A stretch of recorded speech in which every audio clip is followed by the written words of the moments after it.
he's got a good thought there, with the home theater in the box. So right. Definitely I could see somebody having a home theater box. That's one where you kind of like it. You go to Walmart, it's like all inclusive. It's even got the receiver, 5 speakers, a little dinky, subwoofer.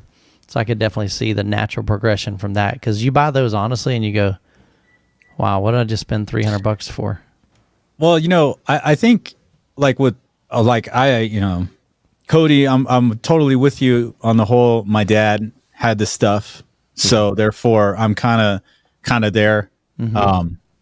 Now my dad was a huge like Bang & Olufsen fan for whatever reason, so we were always going to I was like 7, 8, 9. Going to these, back then, mid 80s, like they were there. It was all like mom and pop places, real hole in the wall kind of places, and there were usually only 3 brands there: Macintosh, Bang & Olufsen, and Nakamichi. Those were like the 3 staples. They really didn't have much. All the places we went to, and so yeah, he had that Nakamichi tape deck, and I would go over to his house and put on the just very, very badly mixed Metallica tape, and just sounded like ass coming through his Bang & Olufsen system. But hey, I was 13 and playing guitar, so it all worked out for me. But I think a lot of us that are into it, had somebody that brought us into the whole situation. Yeah, that's weird. Like I never had that though. Like growing up, my dad didn't listen to music. As a teenager, I always wanted a stereo, and so I had I think it was the little Iowa system. Iowa, yeah. So I started off with that, and then I think I went from there to a Pioneer Dolby Pro Logic receiver. That was my first receiver.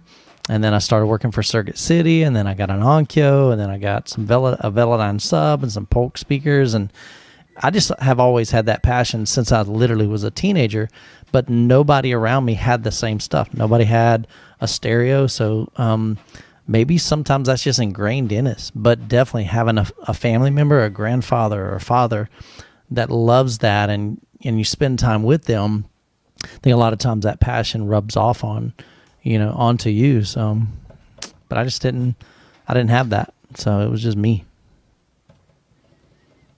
Crazy. I'm not really sure what brings people in, just kind of thinking about it. It's like my first thought was like headphones, maybe. I think, like I said, these days, maybe sound bars, but then, there's a group of people that'll spend, $1,200 on like a sound bar system. And that I don't necessarily understand.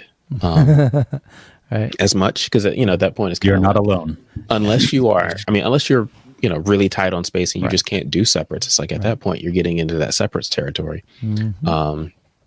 or you're intimidated by it. I guess that could be another reason that somebody wouldn't do it. But, and they just don't know how to hook it up or how it works, and they're like, I just need something simple, plug it in. So but there's a market because they're definitely selling it. So true. Yeah, it's just a weird thing I was thinking about last night. Like, what is it? Where do people go from to get into this, or do they just jump directly into like, oh, I want better sound all of a sudden?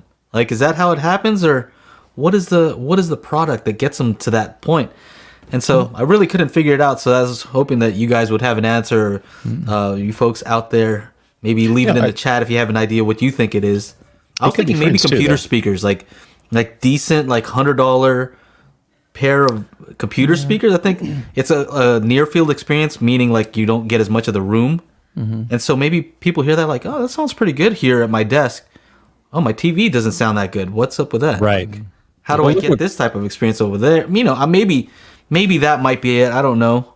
Chris said car audio, and I was definitely there. And and I was too. Could be friends too. You go to some of your friends' houses, and they like the same show you watch, right? And then you're watching it there, and all of a sudden it's like it sounds better. It's like, well, what did you do to get this sound? You might be right on that. Maybe it's just a personal thing, like people around you saying, "Hey, you should do this."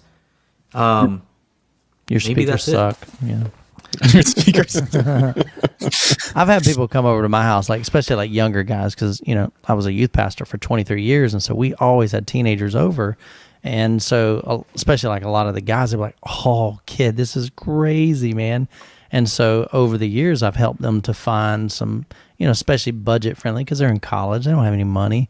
So we found them some really, really inexpensive but good quality, a receiver and 2 speakers, or a receiver and 2 speakers and a subwoofer.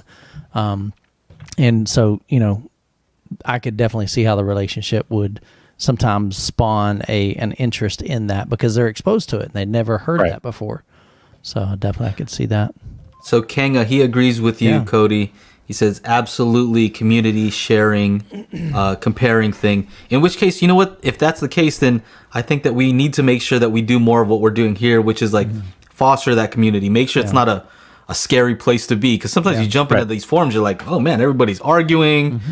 The speakers that they recommend are like $100 million. You know what I mean? Like, what's going on here? So maybe it needs to be tailored so that it is comforting to somebody who's new coming into this sort of thing. So anyway, just kind of curious to it's good thought. see what you guys thought. Real quick, Chana, can you bring up Home Theater Hobbyist on YouTube? Make sure people subscribe. Of course I Up can. on the screen. We're going to help him get over to his 30,000. He's right there. Yes.